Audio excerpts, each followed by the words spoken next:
요절 말씀으로 사도행전 13장 47절을 같이 읽겠습니다. 시작.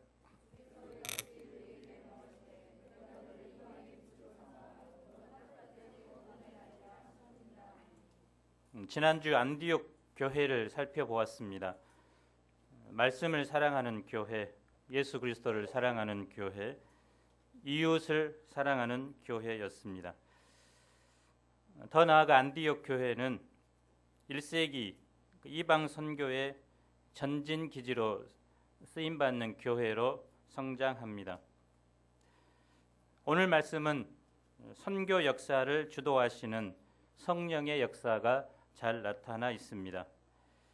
또한 그동안 주변에서 맴돌던 바울이 역사의 중앙에 등장합니다. 이 시간 사도 바울의 1차 선교 여행에 나타난 특징이 무엇이고 또 복음 역사를 친히 계획하며 이루어 가시는 성령의 역사를 볼 수 있기를 기도합니다. 여름 수양회를 앞두고 있는 우리가 전도자로 살고자 새롭게 결단하는 시간이 되기를 기도합니다. 사도 바울의 1차 전도 선교 여행 가운데 나타난 특징이 무엇일까요? 첫째, 선교의 주체는 사람이 아니라 성령 하나님입니다. 1절로 3절입니다. 안디옥 교회에는 바나바와 사울 이외에 대표적인 지도자 세 사람이 나옵니다. 1절을 보십시오. 안디옥 교회에 선지자들과 교사들이 있으니 곧 바나바와 니게르라 하는 시므온과 구레네 사람 루기오와 분봉왕 헤롯의 젖동생 마나엔과 및 사울이라. 처음과 나중에 소개된 바나바와 사울은 사도행전 전반부에 여러 군데 소개되어 있기 때문에 전혀 낯설지 않습니다. 하지만 가운데 있는 세 사람은 생면부지의 인물들입니다. 시므온은 니게르라 하는 라틴어 별명이 있었는데 그것은 거무스름한 피부를 가진 이란 뜻입니다. 오늘날 영어의 흑인 니그로란 말이 이 단어에서 유래되었을 것입니다. 그는 아프리카 출신의 흑인 유대인입니다. 루기오도 구레네가 북아프리카 지역이므로 아프리카 사람입니다. 젖 동생이란 말이 같은 유모의 젖을 먹고 자랐다는 뜻이기 때문에 마나에는 헤롯 안티파스 왕의 이복 동생쯤 되는 인물입니다. 그래서 그는 사회적인 지위가 높은 정치적이고 귀족적인 배경을 가진 인물입니다. 그래서 5사람을 보면 출생지가 다르고 피부색이 다르고 교육 수준도 다릅니다. 하지만 주 예수 안에서 믿음으로 하나가 되어 동역하는 환상의 외인 구단이었습니다. 그들은 주로 무엇을 했을까요? 2절 상반절을 읽겠습니다. 시작.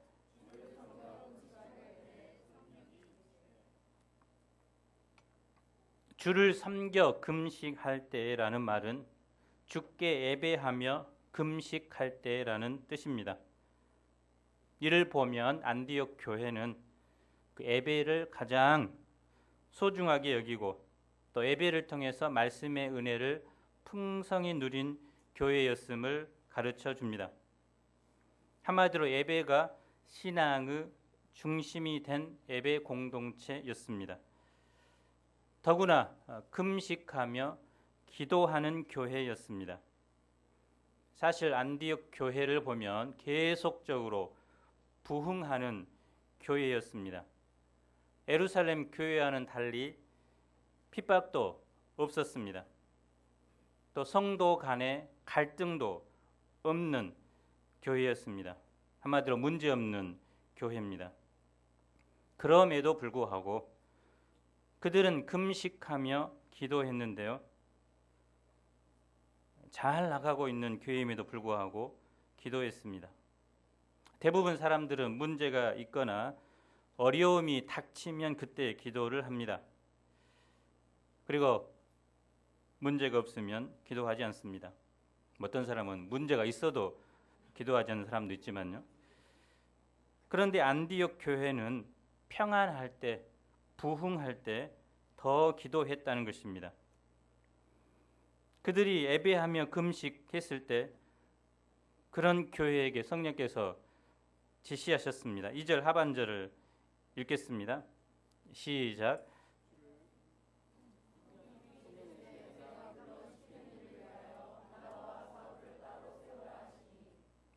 내가 그들을 불러 시키는 일, 이는 예수의 이름을 그 이방인들에게 전하는 일입니다.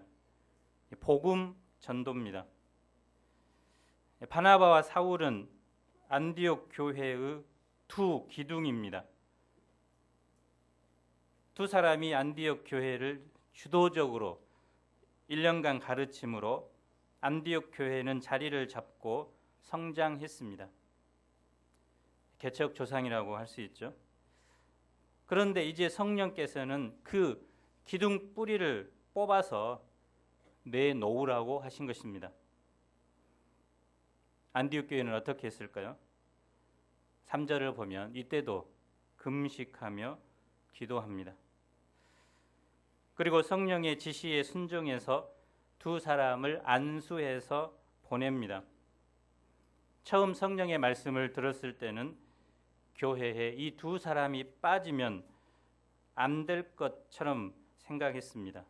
하지만 기도하다 보니 두 사람을 안디옥 교회에 보내주신 분도 하나님이시고 또 언제든지 따로 세워서 다른 일에 쓰실 수 있는 분도 하나님이심을 깨닫게 된 것입니다. 그들은 안디옥 교회의 주인이 두 사도들이 아니라 성령 하나님이신 것을 인정한 것입니다. 그래서 그들은 성령의 방향에 기꺼이 순종해서 두 사람을 선교사로 세워 파송했습니다. 4절을 보면 안디옥 교회가 파송한 것이 아니라 두 사람이 성령의 보내심을 받아 선교지로 나가게 된 걸로 되어 있습니다. 여기서 우리는 선교사를 세우시고 또는 복음 전도자를 세우시고 보내시는 분은 성령 하나님이심을 배우게 됩니다. 그런데 성령은 여러 사람들 중에서 특별히 바나바와 사울을 꼭 집어서 선교사로 세웠습니다. 바나바와 사울은 내적, 외적 열매로 이미 검증이 된 사람입니다. 그들은 둘 다 예수님과의 분명한 만남이 있었습니다. 회개의 열매가 분명했습니다. 사도행전 5장에 나오는 아나니아와 삽비라는 예수님을 믿었지만 호주머니까지는 회개하지 못했습니다. 그러나 바나바는 호주머니까지 회개한 인물입니다. 그는 사울을 발굴하여 성경 선생으로 빛을 발하도록 도운 인물입니다. 사울도 안디옥 교회에서 말씀을 가르치며 사람들을 예수님 중심으로 키운 열매가 있는 사람입니다. 또한 그들은 자기의 이상이나 계획을 따라 선교지로 가고자 한 것도 아닙니다. 그들은 성령의 택하심을 받아 선교사로 임명을 받았고 교회는 성령의 방향에 순종해서 금식하며 기도함으로 그들에게 안수하여 선교사로 파송했습니다. 그래서 자기의 이상을 따라서 꿈을 쫓아서 외국으로 그냥 나가는 사람을 무조건 선교사라고 할 수는 없습니다. 선교사는 성령께서 주님의 이름을 이방인에게 전하고자 따로 세우시는 것이 분명한 사람이어야 합니다. 또 교회에도 그런 사람을 기도 가운데 분별하고 선교사로 안수하여 보내야 합니다. 선교 역사의 주체는 누구라고요? 안디옥 교회에서 성령께서 계획하시고 또 사람을 세우셨고 또 사람을 파송하셨습니다. 성령은 복음 사역을 또 복음 증거 사역을 복음의 일꾼들을 떠나서 독립적으로 일하지 않습니다. 성령께서 단독으로 어느 지역에 가서 어떤 사람을 만나서 너 예수님 믿어 라고 하지 않습니다. 물론 특별한 경우도 있지만 그것은 보편적인 방법이 아닙니다. 성령은 이미 믿는 사도들과 복음 증거자에게 말씀으로 지시하십니다. 성령은 사람을 통해서 복음을 전하도록 하십니다. 예수님도 직접 언어라는 수단을 통해서 복음을 증거하셨고 또 제자들에게 내가 분부한 모든 것을 가르쳐 지키라고 하셨습니다. 무엇보다 성령께서는 선교 역사를 가장 소중하게 여기기 때문에 바울과 바나바와 같이 영향력 있고 소중하고 검증된 사람을 보내신 것입니다. 그래서 우리가 선교사로 부름받은 것 또는 국내에서 목자로 전도자로 쓰임 받는 것은 하나님이 가장 소중하게 여기는 곳에 특별하게 쓰임 받는 것임을 알아야 합니다. 바울과 바나바는 파송받은 선교사고 세 사람과 안디옥 교회는 파송하는 선교사입니다. 그래서 둘 다 중요합니다. 직접 가서 현장에서 선교 역사를 발로 뛰는 사람과 더불어 그들을 위해서 기도와 물질로 지원하는 사람들도 중요한 것입니다. 우리 가운데 강 리빙스턴 선교사님이 파송 받은 선교사로 아프리카 우간다에 가셨고 이제 본국에 약 2개월 반 정도 머물고 계시는데요. 이곳에 머무는 주 목적이 물론 힘과 그 새 힘을 덧입는 그 영적인 차원에서 머무는 목적도 있지만 또 가장 중요한 것은 이제 후원자를 개발하고자 온 것입니다. 그래서 우리 이곳에 있는 모든 분들이 실제적으로 선교 현장에 다 갈 수는 없을지라도 선교 역사에 지원하는 방법이 무엇이겠습니까? 물론 열심히 우리가 이제 기도하고 있잖아요. 또 실제적인 것은 우리의 작은 진심, 헌금을 그 선교사님들에게 후원하는 것입니다. 물론 UBF는 자비량 선교사가 철칙입니다. 그래서 한국에서 1,800명 이상의 선교사들이 외국으로 나갔지만 이 자립이라는 그것 때문에 약 49%가 북미 선진국인 미국과 캐나다로 나갔습니다. 그리고 실제적으로 자립이 어려운 아프리카나 중동이나 또 제3세계권은 그 실제적으로 분포 비율이 적습니다. 그래서 엑소국에 있는 이모 선교사님들이 자립 때문에 지금 고군분투하고 있는데요. 그래서 우리가 하나님이 가장 기뻐하시는 이 선교 역사에 쓰임 받는 것은 기도와 더불어 물질로 서포트하는 것입니다. 물론 장기적으로 그것을 할 수 없을지라도 어느 일정 기간 또는 가끔씩 계좌에 우리 선교 헌금을 하는 것도 좋은 방법이 될 것입니다. 우리 모두가 파송하는 선교사, 파송받는 선교사가 되기를 기도합니다. 둘째로 선교의 동력은 성령의 능력을 의지하는 것입니다. 4절로 12절입니다. 바울과 바나바가 성령님의 보내심을 받아 가게 된 첫 선교지는 구브로 섬이었습니다. 이곳은 바나바의 고향입니다. 성령은 처음부터 이상한 곳, 아니 도저히 감당할 수 없는 선교지로 인도하시는 분이 아니셨습니다. 그래서 어느 곳보다도 상한 마음이, 상한 목자의 심정이 드는 곳, 또 누구보다도 예수님의 이름을 간절히 전해주고 싶은 것으로 인도하신 것입니다.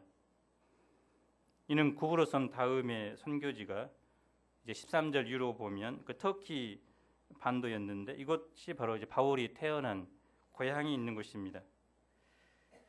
간혹 어떤 분은 자기가 선교사로 결단을 하면 하나님이 혹시 얼어 죽을 시베리아 지역이나 또 순교할 수도 있는 중동 지역으로 보내셨지 않을까 걱정하는 분도 있는데요. 그러나 성령은 사람을 세우고 파송하시지만 그와 더불어서 사람에 맞게 가장 합당하게 또 가장 선하게 선교지도 인도해 주신다는 것을 믿어야 합니다. 5절부터는 두 선교사의 본격적인 선교 사역이 기록되어 있습니다. 그들은 구브로의 동부 항구 도시인 살라미에서 하나님의 말씀을 유대인의 여러 회당에서 전했습니다. 그리고 동서로 약 225km에 이르는 섬 전체를 횡단하면서 복음을 전했고 이제 그 섬의 서쪽 끝에 있는 섬의 수도인 바보에 이르렀습니다. 바보는 총독 서기오 바울의 행정 관저가 있는 곳입니다. 특히 이곳은 그리스 여신 아프로디테의 웅장한 신전으로 유명한 곳입니다. 그들은 그곳에서 바 예수라고 불리는 유대인 거짓 선지자를 만납니다. 바 예수란 구원자의 아들이란 뜻입니다. 그는 유대인이고 또 보통 유대인이라고 하면 그 하나님을 섬기는 사람이란 이미지가 강한데 그는 그렇지 않았습니다. 마술사였고 거짓 선지자였습니다. 그는 마술을 통해서 자신이 마치 하나님이 보내신 구원자인 양 행세했습니다. 그는 로마 총독 서기오 바울 곁에 늘 붙어있는 총독의 책사였습니다. 그래서 바울이 오자 총독이 바울과 바나바를 청해 말씀을 듣고자 하자 그들을 대적하며 총독으로 믿지 않도록 방해한 것입니다. 총독이 복음을 영접하면 자기의 직업과 지위가 위태롭기 때문입니다. 이를 보면 복음의 역사에는 처음부터 항상 대적자들이 기다리고 있음을 알 수 있습니다. 사울은 이를 보고 어떻게 했습니까? 사울은 성령으로 충만하여 응시하며 쳐다보았습니다. 사도행전 저자는 이 순간을 굉장히 중요한 순간으로 기록합니다. 지금까지 보조적인 위치에 있던 사울이 주도적인 위치로 바뀌는 순간입니다. 9절 이후부터는 이름을 언급하는 데 있어서 순서가 바뀝니다. 바울이 언급이 되고 그 다음에 이제 바나바가 그 다음에 언급됩니다. 더욱이 9절에서는 앞으로 후반부에서 사용하게 될 바울의 이름, 사울의 새로운 이름 바울로 처음으로 소개합니다. 바울은 성령이 충만해서 그를 무섭게 책망합니다. 10절로 11절 상반절을 함께 앞에 바 예수가 있다고 생각하고 한번 분노하면서 책망을 해봅시다. 시작.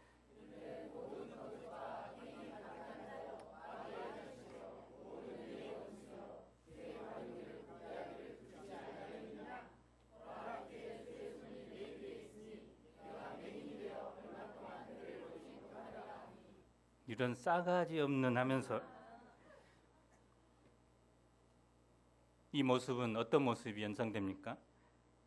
사도 베드로가 사마리아 지역에서 마술사 시몬을 책망한 것 같이 바울이 엘루마를 책망했습니다. 바울은 엘루마가 구원자의 아들이 아니라 마귀의 자식이라고 책망합니다. 사도행전에서 구원은 바로 마귀의 통치하에 있는 자들을 그 소나기에서 건져내는 것입니다. 예수님은 마귀의 종노릇하는 인생을 해방시키고자 온 것입니다. 사실 엘루마의 반대는 총독 서기오 바울이 예수님을 믿는 것 그 하나로 방해한 것으로 끝나지 않고 그의 계종으로 인해서 앞으로 있게 될 구브로에 사는 많은 사람의 구원을 방해하는 사탄의 음모였기 때문에 더욱 강력하게 저주한 것입니다. 바울은 또한 자신이 예수님을 만난 후 눈이 일시적으로 멀어버린 것처럼 엘루마에게도 하나님의 권능으로 눈이 멀도록 책망했습니다. 그러자 즉시 바울의 말대로 그대로 되었습니다. 사도행전에 바울을 통해 나타난 기적의 역사의 처음 순간입니다. 그는 예수님을 믿으려는 사람을 못 맞게 방해하는 마귀의 자식을 한 칼로 박살낸 것입니다. 이를 보고 총독이 예수님을 믿게 되었습니다. 이를 통해 악령보다 강한 성령의 능력이 입증되었습니다. 바울이 구브로에서 행한 역사는 성령의 능력을 통한 역사입니다. 이는 예수님께서 전도자들에게 마가복음 3장 14, 15절에 12사도를 세우면서 귀신을 내쫓는 권능까지 주셨음이 입증된 것입니다. 뿐만 아니라 마태복음 12장에 12사도들에게 전도 여행을 보내면서 그들에게 더러운 귀신과 또 모든 병과 약한 것을 고치는 권능의 능력, 이것들을 사도들에게 주었는데 바로 바울이 사도로서 그 권능을 행사한 것입니다. 전도자는 결코 자신의 능력을 의지하기보다 성령의 능력을 의지해야 됩니다. 셋째, 선교는 사람으로부터 오는 낙심을 극복해야 합니다. 13절입니다. 바울 일행은 구브로 사역을 마치고 다음 행선지를 위해서 배를 타고 약 280km 정도 열심히 노를 젓고 북서쪽에 위치한 밤빌리아 지역에 도착했습니다. 그들이 버가라고 하는 곳에 도착을 했는데요.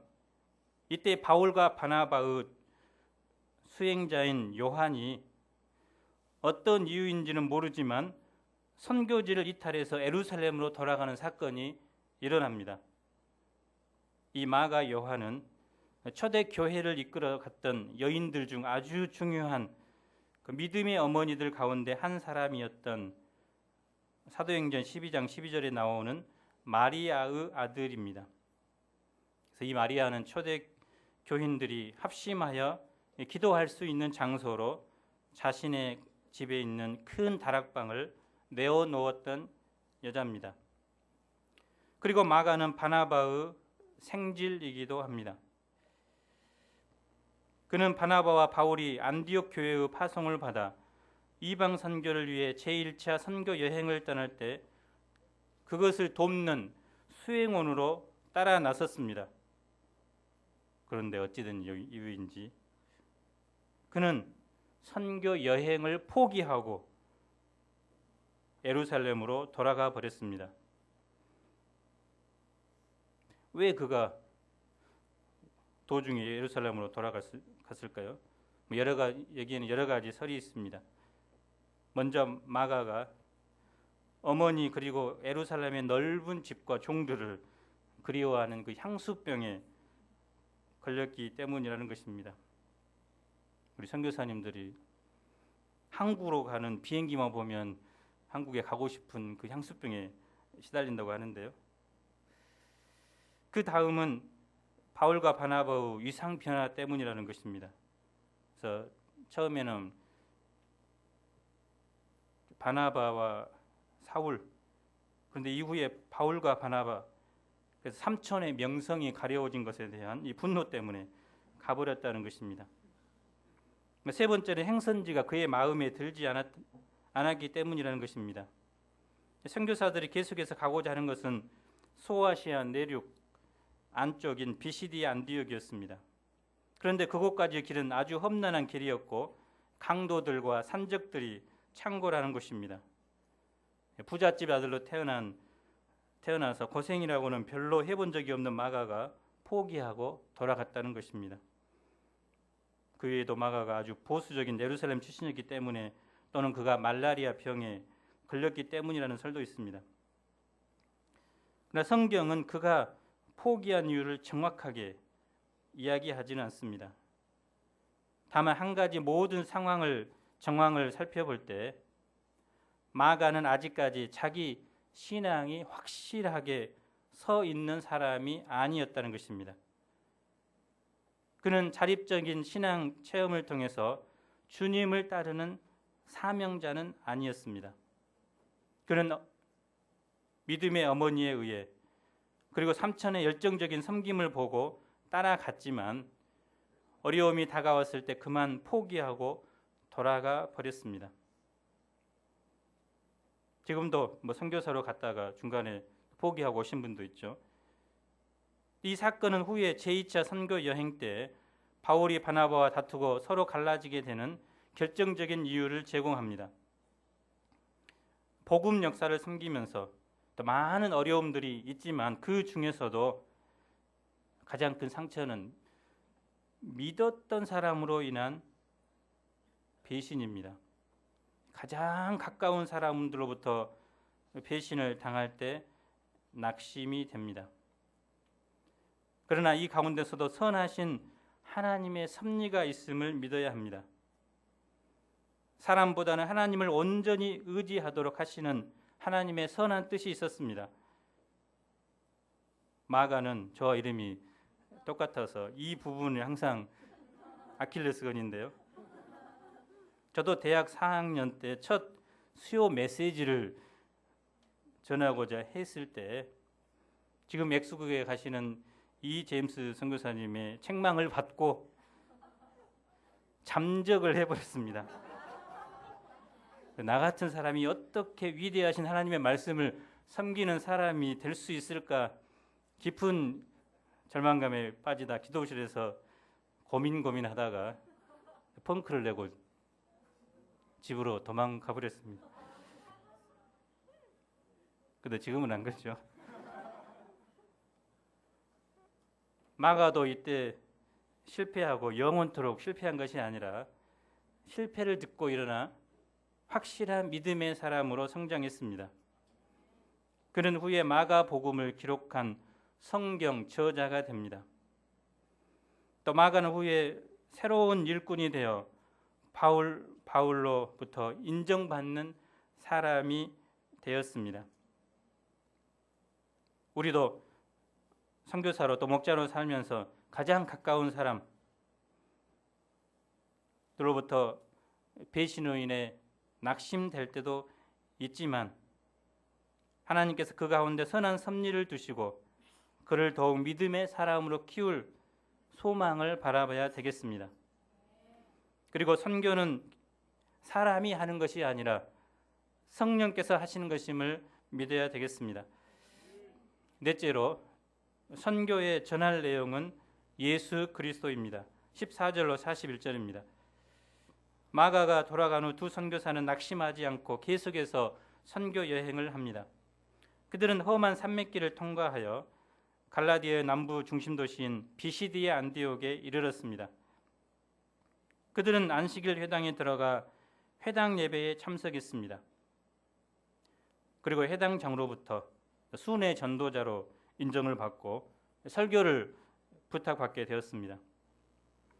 바울이 일어나 손짓하며 이스라엘 사람들과 및 하나님을 경외하는 사람들아 들으라 하며 설교를 시작합니다. 그의 설교 내용이 무엇이었을까요? 그의 메시지는 크게 세 가지로, 첫째는 예수님이 하나님이 약속하신 구주이시다는 것입니다. 그래서 바울은 이를 위해 이스라엘의 아주 긴 역사를 17절에서 22절을 단 6줄로 요약을 했습니다.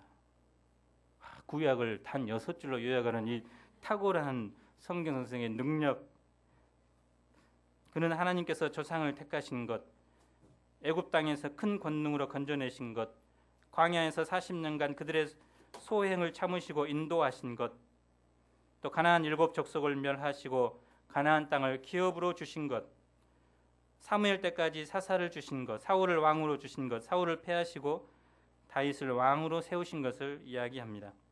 그런 다음 23절에서 다윗의 후손에서 약속하신 대로 이스라엘을 위하여 구주로 세우신 분이 바로 예수 그리스도임을 증거합니다.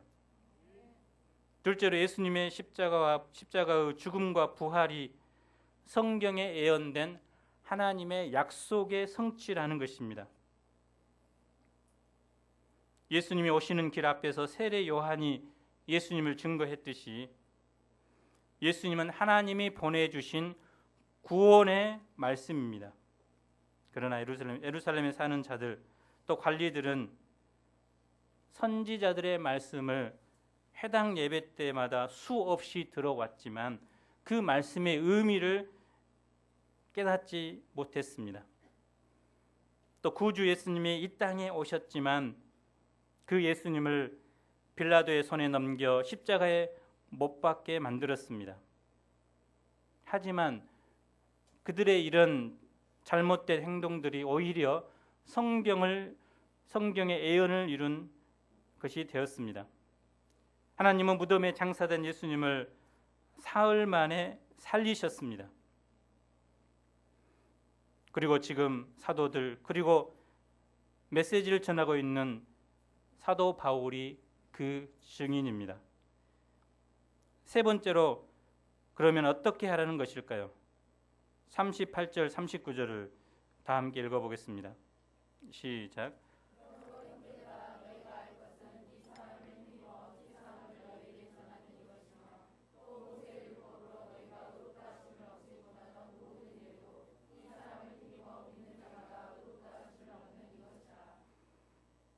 결국 사도 바울의 설교의 핵심은 바로 이 사람 곧 예수 그리스도를 통해서 죄 사함을 받으라는 것입니다. 요즘 곱상하게 생긴 미소년의 깔끔하고 성실한 이미지를 쌓아온 박모 연예인이 군 시절 연이어 드러나는 성추문 사건으로 끝없는 나락으로 추락하고 있습니다. 그분도 종교가 기독교이더라고요. 그래서 포장된 아름답고 좋은 모습이 양파 껍질 벗기듯이 알면 알수록 가려진 모습이 드러나고 추하고 더러운 모습들이 드러남으로 인해서 많은 사람들에게 그를 좋아했던 그 팬들로부터 지탄을 받고 있습니다. 사람은 근본적으로 죄인입니다. 그래서 그 죄를 해결하고 죄 사함을 받기 위해 반드시 하나님이 보내신 구주로 보내신 예수 그리스도를 영접해야 합니다. 모세의 율법으로는 결코 의롭다함을 받지 못하고 예수님을 믿음으로 하나님께 의롭다함을 받을 수 있습니다. 유대인들은 이 사실을 알고 하나님께로 돌아와야 합니다. 그렇지 않으면 40절, 41절 말씀처럼 상상을 뛰어넘는 심판을 받아서 죽게 됩니다. 우리가 전도할 때 우리가 전할 내용이 무엇일까요?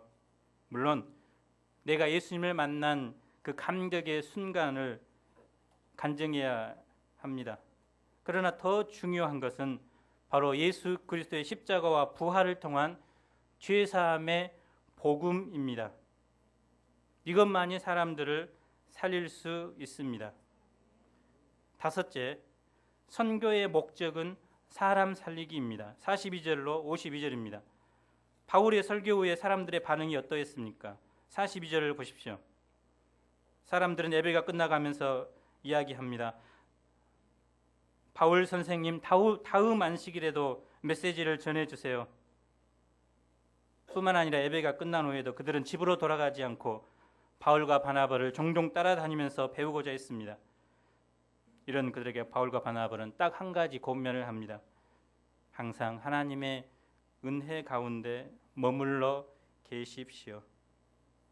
그래서 한 번 받은 그 은혜로 만족하고 끝내버릴 것이 아니라 지속적으로 받은 은혜를 집에서나 학교에서나 직장에서나 잘 간직하라는 말씀입니다. 그러자 다음 주 새로운 안식일이 되자 온 성이 바울의 메시지를 듣기 위해서 모여들었습니다. 그래서 바울의 말씀을 통해 은혜 받은 사람들이 친척, 친구 또 주위 사람들에게 전해서 그들 모두 회당으로 몰려들었습니다. 회당 문, 지붕 또 마당 곳곳으로 사람들이 가득 찼습니다. 그런데 이와 반대해서 유대인들은 시기가 가득하여 바울의 설교를 반박하고 비방했습니다. 이때 바울과 바나바는 어떤 방향을 잡았을까요? 46절을 보십시오. 함께 읽어보겠습니다. 시작.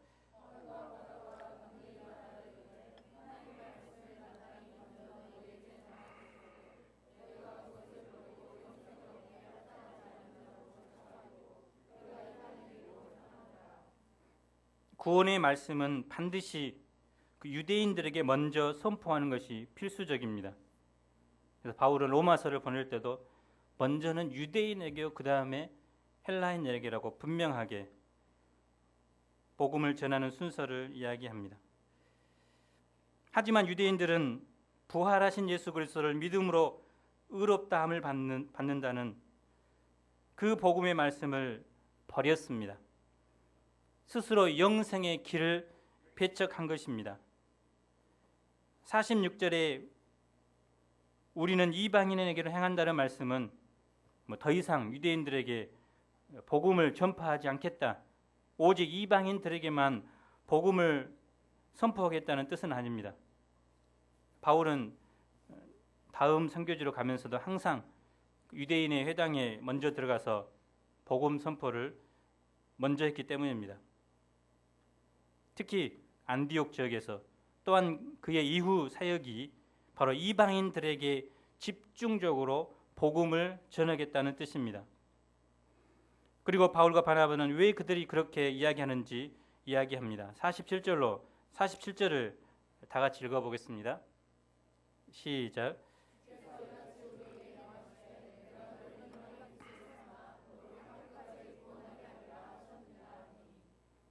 이 말씀은 어디에 나옵니까? 이사야 49장 6절 이 말씀을 근거로 자신이 이방인으로 향한다는 그 방향을 정당하고 있는데요. 이사야 49장 6절의 원래의 내용은 이렇습니다. 그가 이르시되 내가 나의 종이 되어 야곱의 지파를 일으키며 이스라엘 중에 보존된 자를 돌아오게 할 것은 매우 쉬운 일이라. 내가 또 너를 이방의 빛으로 삼아 나의 구원을 베풀어서 땅 끝까지 이르게 하리라. 여기에 종은 누구일까요? 여호와의 종, 바로 곧 메시아를 가리킵니다. 그래서 예수 그리스도를 말합니다. 그래서 이사야의 말씀은 여호와의 종 메시아에게 주어진 사명입니다. 예수님은 이스라엘 백성의 구원을 위해서뿐만 아니라 이방을 비추는 빛으로 세우심을 받았습니다. 이스라엘을 비롯해서 세상 모든 나라가 여호와의 종인 메시아 예수 그리스도의 사역을 통해서 구원을 얻게 됩니다.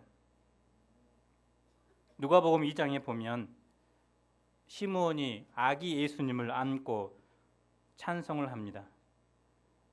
그때 이방을 비추는 빛으로 주의 백성 이스라엘의 영광이니다라고 하나님을 찬송합니다. 그래서 본문의 이방의 빛은 예수 그리스도입니다. 그런데 왜 바울과 바나바는 메시아에게 주어진 그 사명을 자신들에게 적용한 것입니까? 이는 바울과 바나바가 예수 그리스도의 부활 이후에 예수께서 완성하신 이 구원을 땅 끝까지 전하라는 그 임무를 부여받았기 때문입니다. 사도행전 1장 8절에 나온 것처럼 구원의 복음을 땅 끝까지 전하는 것이 바로 바울과 바나바가 받은 사명이고 우리가 받은 사명입니다. 바울과 바나바가 이방의 빛이 되는 것은 바로 이 구원의 말씀을 선포함을 통해서입니다. 바울은 그들이 복음을 들고 땅 끝으로 나갈 때 그들은 이방인들의 빛이요 구원이 되신 이 예수님을 전하게 될 것입니다. 우리가 하는 선교, 또 우리가 하는 전도는 바로 구원의 빛 되신 예수님의 빛을 반사받아서 영혼들에게 생명을 전해주는 행위입니다. 태양의 빛을 받아서 달이 빛나는 것처럼 우리도 예수의 빛을 받아서 이 빛을 어둠 가운데 있는 사람들에게 전해줘야 합니다. 연예인 박모 씨처럼 어둠 가운데 있는 사람, 주님의 몸된 교회는 바로 오늘날 이 일을 계승해서 해야 합니다. 교회의 존재 의미는 어두운 세상에 구원의 빛, 생명의 빛을 비추는 것입니다. 교회가 또 우리가 이 역할을 하지 못하면 존재 의미를 상실하는 것입니다. 선교지에 나가 있든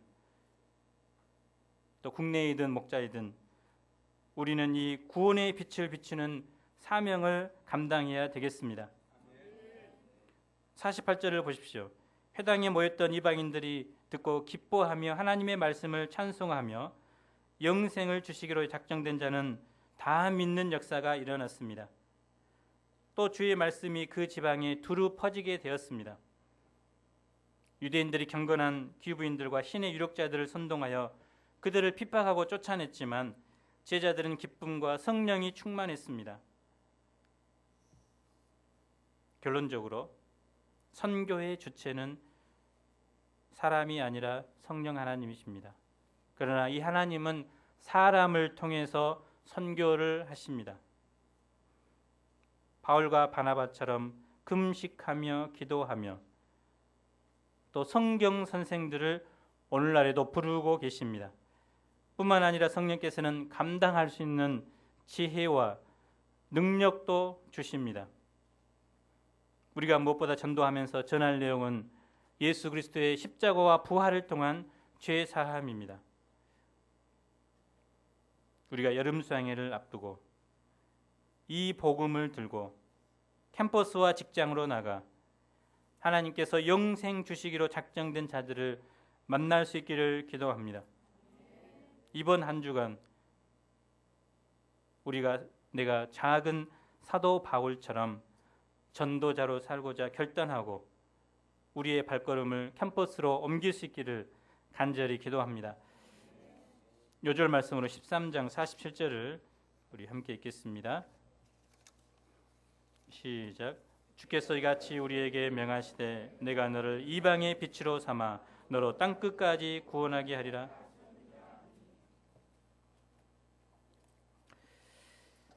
하나님 아버지, 안디옥 교회의 바울과 바나바를 사용하셨듯이 우리 한 사람 한 사람을 이방의 빛으로 삼아 땅 끝까지 구원하는 역사에 귀하게 사용하여 주시기를 간절히 기도합니다. 우리에게 감당할 수 있는 능력을 허락하여 주시옵소서. 특별히 이번 여름 수양회 때 어둠 가운데 있는 영혼들, 또 죄로 죽어가는 영혼들이 참 빛 대신 예수 그리스도께 나와 구원을 받는 놀라운 역사가 일어날 수 있도록 축복해 주시기를 간절히 기도합니다. 예수님 이름으로 기도합니다. 아멘.